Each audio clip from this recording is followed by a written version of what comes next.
Son Excellence Monsieur Alpha Condé, Président de la République de Guinée et Président en exercice de l'Union africaine, pour le discours d'ouverture.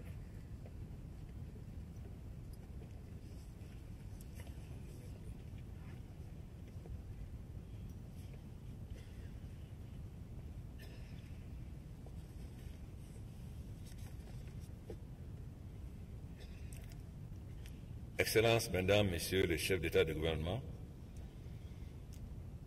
Excellences, Monsieur Mahmoud Abbas, Président de l'État palestinien, Monsieur le Président de la Commission de l'Union africaine, Madame la Vice-Secrétaire générale des Nations Unies, Madame, Messieurs les chefs de délégation, distingués invités, Mesdames et Messieurs. L'Afrique vient de perdre deux illustres personnalités qui ont marqué de leur empreinte la marche de notre continent vers un devenir meilleur. Je voudrais parler d'abord de notre regretté frère, Ket Ketumile Johnny Massiré, ancien président de la République du Botswana, l'un des artisans de la démocratie dans son pays et grand bâtisseur d'une nation dont les progrès politiques, économiques et sociaux suscitent le respect et l'admiration de tous les peuples épris de paix et de justice. Notre frère Massiré a largement contribué au rayonnement de la sous-région d'Afrique australe, dont le processus d'intégration constitue un des piliers de notre union.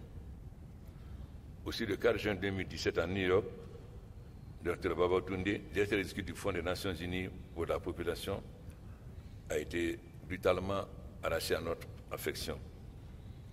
Par son engagement et son leadership exemplaire, il a contribué de manière qualitative à la prise de conscience par la communauté internationale de l'importance du développement démocratique dans la réalisation du développement durable.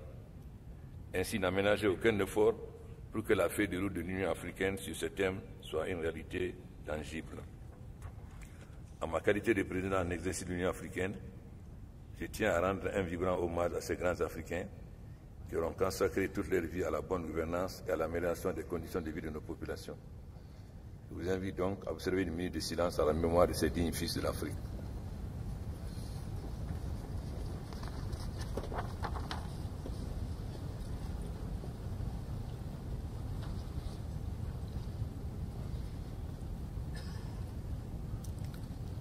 Merci. Mesdames, Messieurs, il me plaît au nom de mes pères d'adresser nos sentiments renouvelés de profonde gratitude et peuple et gouvernement de la République fédérale démocratique d'Éthiopie pour la généreuse hospitalité qui nous est tous réservée lors de nos séjours dans cette belle capitale africaine qui est Addis Abeba. Ces bonnes dispositions constituent un levain pour le succès de nos travaux. Aujourd'hui, focalisés sur la véritable renaissance de l'Afrique dans un contexte international toujours critique et caractérisé par la persistance de la pauvreté qui obstrue l'horizon à des millions de personnes privées de droit d'aspirer à une vie meilleure. Dans maints endroits, les crises et conflits fratricides perdus et continuent d'arracher des paisibles populations à leurs terres et les pousser vers des chemins périlleux et incertains, alimentant ainsi de dramatiques phénomènes migratoires, aujourd'hui source de xénophobie et d'amalgame. Aussi, la dégradation de l'environnement génère de nouvelles crises qui hypothèquent l'avenir de nos populations, sans oublier les inégalités croissantes entre le nord et le sud qui fragilisent davantage notre continent. C'est pourquoi l'Afrique, dans sa quête d'émergence dans les dédans de la mondialisation, a mis en place divers mécanismes politiques afin d'atteindre les objectifs contenus dans les agendas 2030 et 2063. Conscient de l'importance du capital humain, l'Union africaine a décidé d'en tirer pleinement profit en recherchant les voies et les moyens concourant à l'épanouissement harmonieux de la jeunesse qui constitue aujourd'hui plus de 70% de la population africaine. La gestion holistique des défis liés à la jeunesse nous interpelle, car elle est l'alternative qui nous permettra de bâtir des économies fortes et résilientes, capables d'assurer une croissance soutenue et un développement inclusif dans un espace intégré et renforcer notre compétitivité au niveau mondial. Investir dans cette jeunesse, c'est tout d'abord la rassurer de notre détermination à lui ménager un présent acceptable et un futur meilleur. C'est la convaincre que l'Afrique est et demeure son socle et sa mamelle nourricière. C'est lui inculquer le sens du devoir et de la responsabilité. C'est enfin l'impliquer dans toutes les prises de décision sur l'avenir de notre pays et de notre continent. Faire confiance à notre jeunesse, c'est lui donner et lui garantir le droit et la liberté de façonner son avenir. Une jeunesse épanouie, saine, éduquée et dotée de moyens catalysateurs de son génie créateur constitue un facteur de paix, de stabilité et de sécurité. Il s'agit donc pour nous de mutualiser nos efforts en vue de créer un espace africain propice à l'épanouissement de cette jeunesse à travers la transformation substantielle de nos systèmes et méthodes de gouvernance par une meilleure prise de conscience de l'impératif de l'unité africaine ainsi que l'interaction politique et économique du continent. Il nous incombe également de mettre en place des systèmes adéquats de santé et de formation pour préparer cette jeunesse à affronter le marché du travail et explorer son immense potentiel dans un contexte mondial en profonde mutation. Cela est un impératif pour nous, dirigeants africains, car si nous n'investissons pas substantiellement dans la jeunesse, nous aurons failli à notre devoir en compromettant dangereusement son avenir. Nous devons ainsi condamner au chômage, à l'immigration massive, au parasitisme ou à la mendicité, sans occulter la fuite des cerveaux et le risque d'être la proie de l'extrémisme violent et du terrorisme. C'est pourquoi je renouvelle mon appel pressant à tous mes frères et sœurs et à toutes les bonnes volontés pour que nous unissions nos efforts pour la réalisation effective de notre feuille de route sur le thème de l'année 2017. J'invite tous les pays africains à davantage s'approprier cette feuille de route, clé de voûte de notre action collective pour le niveau de l'Afrique. Dans les mêmes veines, je voudrais partager avec vous mon initiative de faire de l'une des priorités de mon mandat le recrutement, la formation et le déploiement de 2 millions d'agendas de santé communautaire sur l'ensemble du continent.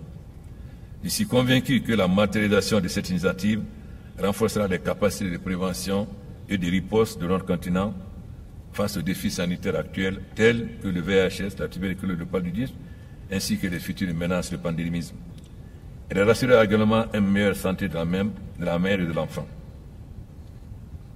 Mesdames et messieurs, chers frères et sœurs, les mesures que nous avons prises dans le cadre de l'autonomisation financière, de la réforme institutionnelle de l'Union africaine, couplées à notre détermination à faire taire les armes sur le continent à l'horizon 2020, sont de nature à renforcer la crédibilité de notre continent et surtout le respect et la considération de nos partenaires auxquels nous tendons une main amicale pour qu'ensemble, dans le cadre d'un partenariat viable et équitable, nous bâtissions ce monde de prospérité partagée. À cet égard, je salue l'adoption par le Conseil de sécurité des Nations Unies de la résolution 2359 relative au déploiement des forces conjointes du G5 Sahel qui constitue un pas dans la bonne direction vers le partenariat que nous ambitionnons sur les questions de paix et de sécurité en Afrique. L'Afrique a décidé de prendre son destin en main, s'investir avec force et détermination dans l'extension des foyers de tension qui inhibent notre développement. Je félicite les États qui ont déjà mis en œuvre la décision sur le financement de l'Union africaine et j'invite ceux qui ne l'ont pas encore fait à s'inscrire rapidement dans la même dynamique. Je me réjouis également de l'engagement et des efforts déployés par les chefs d'État leaders dans la gestion de certains dossiers de préoccupations fondamentales qui leur ont été confiés. Nous en serons édifiés par leur rapport d'étape que nous présenterons au cours de ce sommet. Mesdames, Messieurs, l'Afrique doit devenir un havre de paix, de prospérité, propice à l'investissement, à l'entrepreneuriat, à la créativité et à l'innovation. L'avenir de nos jeunes, de nos femmes, de nos jeunes filles en dépend. Plus que jamais, prenons le train de l'action pour réaliser le développement démocratique. Filles et fils d'Afrique, je demande donc de vous lever, de vous donner les mains pour que l'Afrique, dans sa plénitude, joue le rôle qui lui est dévolu dans la gestion des affaires mondiales. Comme je l'ai toujours dit, lorsque l'Afrique est unie, elle fait entendre sa voix, elle gagne. La récente élection du Dr Tedros Adhanom au poste de directeur général de l'OMS en est une illustration éloquente. En votre nom, je fais de l'occasion pour lui souhaiter nos sincères félicitations et lui souhaiter plein succès dans l'exercice de ses nouvelles fonctions. Je voudrais terminer mon propos en vous faisant part de la fierté que j'ai déjà ressentie de représenter l'Union africaine aux rencontres internationales qui sont déroulées au cours de ces dernières semaines, notamment celle du G7 et du G20, et d'y avoir porté la voix de notre continent. La présence du président en exercice de l'Union africaine à ces rencontres a donné l'occasion de plaider en faveur d'une meilleure prise en compte de nos préoccupations. Il nous appartient désormais de préserver, de consolider et d'élargir la place de l'Afrique, que l'Afrique occupe sur l'échiquier mondial. Sur les questions internationales, comme ce qui se passe actuellement au Golfe, l'Afrique doit parler d'une seule voix et agir comme un seul homme. Donc, nous le déciderons à ce sommet. Sur ce, Excellences, Mesdames et Messieurs, les chefs d'État et de gouvernement, Mesdames et Messieurs les participants, observateurs invités, je déclare ouvert les travaux de la 20e session ordinaire de la Conférence de l'Union africaine et je présente nos félicitations et bonne arrivée à notre frère Thomas Taban, Premier ministre de Lesotho. Et aussi, hélas, nous devons faire nos adieux à notre sœur Hélène Sirleaf, président du Libéria. Mais comme a dit un poète français, nous disons, un seul être manque et tout est deux peuplés. Ça veut dire, ma sœur, vous nous manquerez beaucoup.